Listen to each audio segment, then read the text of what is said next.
नमस्कार, I am Siddharth राय और आज मेरे साथ हैं Dhruv Jivani. Dhruv is from UP and currently he is working with Deloitte USI. USI का मतलब यूएस एंड इंडिया। तो आज हम जानते हैं कि ध्रुव हमसे क्या पूछना चाहते हैं। तो हाय ध्रुव। Hi, Siddharth. Thanks for giving me this opportunity.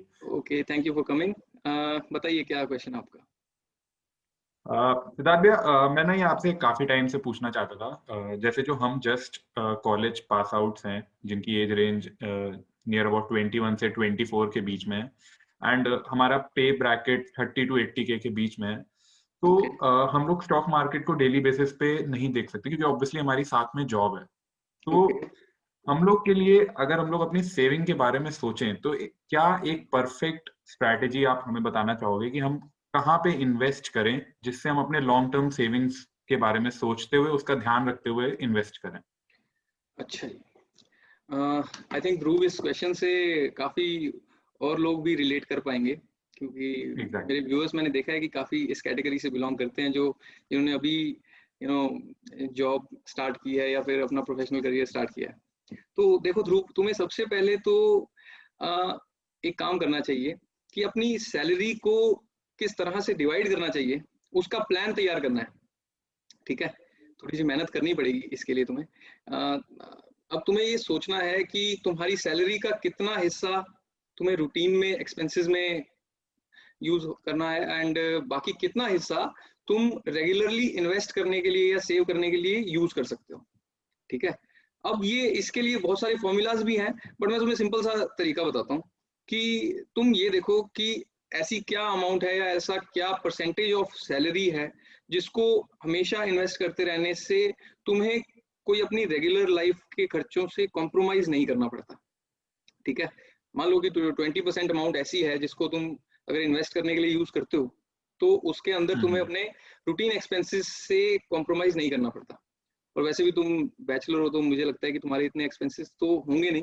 अगर तुम फैमिली से अलग राइट। रहते हो तो जरूर थोड़े बहुत एक्सपेंसेस होंगे, बट अगर फैमिली के साथ रहते हो तो मुझे लगता है कि ये सैटरडे नाइट वाले खर्चों के अलावा तुम्हारे को बहुत ज्यादा खर्चे नहीं होंगे, है ना। तो राइट। तुम अपनी सैलरी को इस तरह से तुम्हें डिवाइड करना है। ओके, अब उसका तुम्हें ध्यान रखना है कि ये तुम्हें सेविंग्स को बहुत ज्यादा भी नहीं करना है अपनी सैलरी के अंदर से, और बहुत कम भी नहीं करना। ऐसा भी नहीं होना चाहिए कि तुम सारी सैलरी को ही उड़ा देते हो, और ऐसा भी नहीं होना चाहिए कि तुम सेविंग्स के चक्कर में बहुत सारे अपने रूटीन लाइफ के चीजों को कॉम्प्रोमाइज करते हो। अब उस सेविंग्स को जब तुम्हें रूटीन में इन्वेस्ट करना स्टार्ट करना है, जिसे हम एसआईपी के बारे में तुमने सुने होगा, सिस्टमैटिक इन्वेस्टमेंट जी प्लान। जी। तुम्हें मंथली कुछ ना कुछ पैसा निकाल कर इन्वेस्ट करना ही करना है। अगर तुम उस जी। पैसे को, मान लो कि उस पर हम 10% रिटर्न भी ले लेते हैं, तो वो आने वाले टाइम के अंदर, मान लीजिए कि 10 से 15 साल के अंदर बहुत बड़ी अमाउंट बन जाएगी। अगर तुम बिल्कुल। 5,000 रुपए की एसआईपी करते हो, मैं तुम्हें बताऊंगा धीरे धीरे कि कहाँ पर एसआईपी कर सकते हैं हम। तो अगर 5,000 रुपए की भी मान लो कि तुम एसआईपी करते हो, तो 10 साल के बाद तुम्हारे पास 10 से 12 लाख रुपए का कॉपस तैयार हो जाएगा, अगर तुम सिर्फ 10% रिटर्न भी कमाते हो उसके ऊपर। ठीक है, और 10% रिटर्न मैं इसलिए बोल रहा हूँ क्योंकि 10% रिटर्न के लिए हमें बहुत ज्यादा रिस्क नहीं लेना पड़ता। ठीक है, तो अब ये कैसे इंस्ट्रूमेंट्स हैं जहां से हमें इस तरह का रिटर्न मिल सकता है। देखो, 10% 12% रिटर्न लेने के लिए हम इंडेक्स फंड्स में इन्वेस्ट कर सकते हैं। ठीक है, इंडेक्स फंड्स में एसआईपी कर सकते हो। इंडेक्स फंड्स जो निफ्टी, सेंसेक्स, इस तरह के इंडेक्सेस को फॉलो करने वाले म्यूचुअल फंड्स हैं उन्हें। ठीक है, पहला ऑप्शन तो ये है। उसके बाद ऑप्शन आता है गोल्ड। गोल्ड के अंदर तुम एसआईपी कर सकते हो। अब गोल्ड के अंदर एसआईपी करने के लिए तुम गोल्ड को डायरेक्टली लेने के बजाय गोल्ड के बॉन्ड्स को या गोल्ड के ईटीएफ्स को बाय कर सकते हो। ईटीएफ्स भी म्यूचुअल फंड्स की तरह ही होते हैं। तो गोल्ड एक बहुत अच्छा ऑप्शन है वैसे लॉन्ग टर्म में इन्वेस्ट करने के लिए। अगर इससे आगे तुम रिटर्न्स और चाहते हो, तो तुम म्यूचुअल फंड्स जो होते हैं, लार्ज कैप फंड्स होते हैं, जो बहुत बड़ी बड़ी फर्म्स के अंदर इन्वेस्ट करते हैं, जैसे कि रिलायंस के अंदर या टाटा ग्रुप की कंपनीज के अंदर, उनके अंदर इन्वेस्ट कर सकते हो। तुम्हें इंडेक्स फंड से थोड़ा सा ज्यादा रिटर्न मिल जाएगा। उसके बाद अगर और तुम ज्यादा थोड़ा सा रिटर्न चाहते हो, तो तुम डायरेक्ट स्टॉक्स के अंदर भी इन्वेस्ट कर सकते हो। यानी कि, लेकिन स्टॉक्स हमें कौन से सेलेक्ट करने हैं? जो लार्ज कैप स्टॉक्स हैं, बड़े बड़े स्टॉक्स हैं, समझ, ठीक है। और सेंसेक्स निफ्टी के बेसिकली। हाँ नहीं, निफ्टी 50 के भी टॉप 5 टू टॉप 10 स्टॉक्स। अब ये okay, top 5 top 10 stocks select कैसे होंगे, कि इनमें से कौन से स्टॉक्स को बाय करना है। इसका सबसे सिंपल सा तरीका बताता हूँ कि तुम किसी भी वेबसाइट पर जाओ जहां पर म्यूचुअल फंड्स की डिटेल होती है, वहां पर जाकर बड़े बड़े लार्ज कैप फंड्स का पोर्टफोलियो देख लो, ठीक है। ओके, एंड जो 2-3 बड़े बड़े म्यूचुअल फंड्स के पोर्टफोलियो के अंदर सबसे ज्यादा रेशियो के अंदर, सबसे ज्यादा परसेंटेज के अंदर जिन बड़े स्टॉक्स के अंदर उन्होंने इन्वेस्ट किया हुआ है ना, उन्हीं स्टॉक्स को पकड़कर अपने पोर्टफोलियो में डालो, ओके, ठीक है। तो वो एक बहुत जी, सिंपल सा और बहुत इफेक्टिव तरीका है इन्वेस्ट करने का, ठीक है। ओके, अब ये कैसे डिसाइड होगा कि हमें इन्वेस्ट फंड्स में पैसा डालना है, या गोल्ड में डालना है, या लार्ज कैप फंड्स में डालना है, या फिर सीधा स्टॉक्स में डालना है? हम्म? ये डिसाइड किया जाएगा हमारे फाइनेंशियल गोल्स से, कि तुम कितनी जल्दी चाहते हो कि तुम्हारे पास उस तरह का पैसा आए, और कितना तुम्हारी रिस्क एपेटाइट है, ठीक है। अगर तुम बिल्कुल शांति चाहते हो तो इंडेक्स फंड्स की तरफ जाओ, थोड़ा सा क्रिस्प मजा चाहते हो तो थोड़ा सा उसके साथ रिटर्न भी बढ़ जाएगा, तो तुम स्टॉक्स के अंदर भी जा सकते हो, लार्ज कैप स्टॉक्स के अंदर, ठीक है। तो और अगर तुम्हारी रिस्क एपेटाइट थोड़ी सी बहुत कम है, तो तुम्हें इंडेक्स फंड्स और गोल्ड दोनों को जोड़कर इन्वेस्ट करना चाहिए, अगर तुम बहुत ज्यादा रिस्क नहीं लेना चाहते तो, ठीक है। क्योंकि अगर कभी क्राइसिस आती है तो गोल्ड जो है वो स्टॉक मार्केट के क्रैश को एब्जॉर्ब कर लेता है, ज्यादातर ऐसा होता है। तो इस तरह से तुम इन्वेस्ट कर सकते हो। एंड हाँ, तुम्हें इसके अंदर थोड़ा सा टाइम जरूर देना पड़ेगा अपनी इन्वेस्टमेंट को। ऐसा नहीं है कि आज तुम पैसा डालोगे और 1 साल बाद तुम्हें बहुत ज्यादा रिटर्न मिल जाएगा। ये हम फाइनेंशियल प्लानिंग की बात कर रहे हैं, तो तुम्हारे प्रोफेशनल करियर जैसे जैसे तुम उस पर फोकस करते जाओगे, जैसे तुम्हारी प्रोफेशनल ग्रोथ इधर होती जाएगी, उसी तरह से तुम्हारी फाइनेंशियल ग्रोथ साथ में तुम्हारी इन्वेस्टेड अमाउंट के साथ होती रहेगी, ठीक है। तो वो साथ साथ तुम्हें फाइनेंशियली इंडिपेंडेंट बनाने में काम आती रहेगी, जिससे कि तुम यहाँ पर अपने काम के अंदर फोकस कर सको। तो तुम्हें इस प्रोसेस को जरूर फॉलो करना होगा धीरे धीरे। एंड बिलीव मी, तुम इसे देखोगे तो धीरे धीरे तुम्हारे पास बहुत अच्छा फंड तैयार हो जाएगा, अगर तुम एक बहुत छोटी सी अमाउंट से भी एसआईपी स्टार्ट करते हो तो।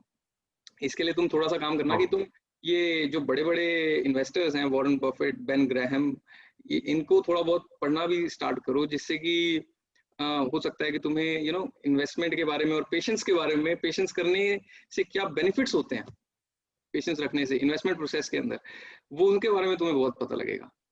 वैसे मैं तुम्हें बताऊं कि वॉरेन बफेट के बारे में तो तुमने सुना ही होगा, सबसे बड़े इन्वेस्टर माने जाते हैं दुनिया के।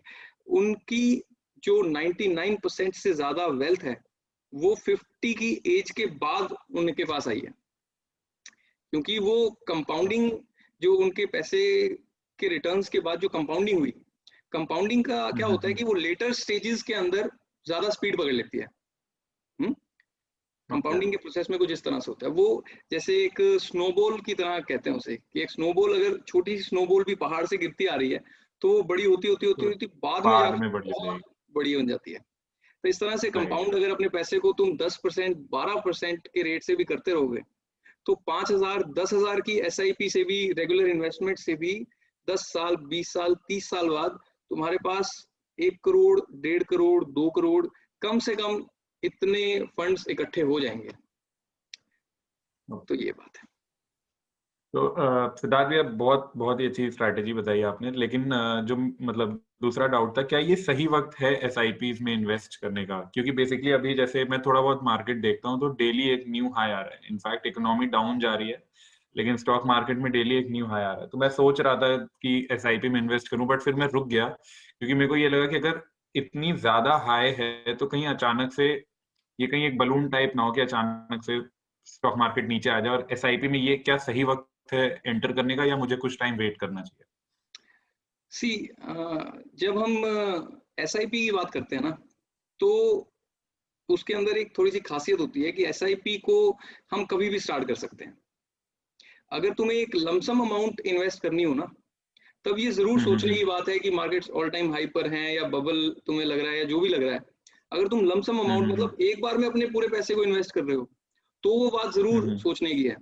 लेकिन जब हम SIPs करते हैं ना, वो भी इतने लंबे टाइम की जब हम बात करते हैं, तो फिर हमें इन चीजों से फर्क नहीं पड़ता, पड़ना चाहिए नहीं एटलीस्ट, ठीक है, क्योंकि आप अपनी इन्वेस्टमेंट को एवरेज आउट करते जा रहे हो, ठीक है। आफ्टर ऑल ये तो तुम्हें लग रहा है ना कि बबल है या नहीं है, और आप अपना पैसा जो SIPs के थ्रू जो फंड्स में हम पैसा डालते हैं ना, वो पैसा ऐसे फंड्स मैनेजर्स मैनेज करते हैं जो बहुत ज्यादा क्वालिफाइड है।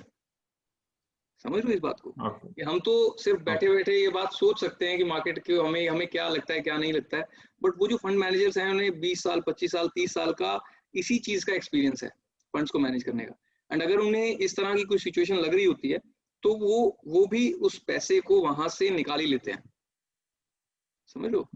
तो आप अपने पैसे को प्रोफेशनल्स के हाथ में ही दे रहे हो कुल मिलाकर, तो उसमें इतना बड़ा इशू नहीं होना चाहिए। तो ये मार्केट की क्या सिचुएशन है, SIPs के टाइम पर उस चीज के बारे में नहीं सोचना चाहिए, उस चीज को इग्नोर करना चाहिए। ओके, थैंक यू सिद्धार्थ भैया, एंड आपकी एडवाइसेस बहुत ज्यादा हेल्पफुल थी एंड मैं ध्यान रखूंगा, and thank you again for giving me this opportunity.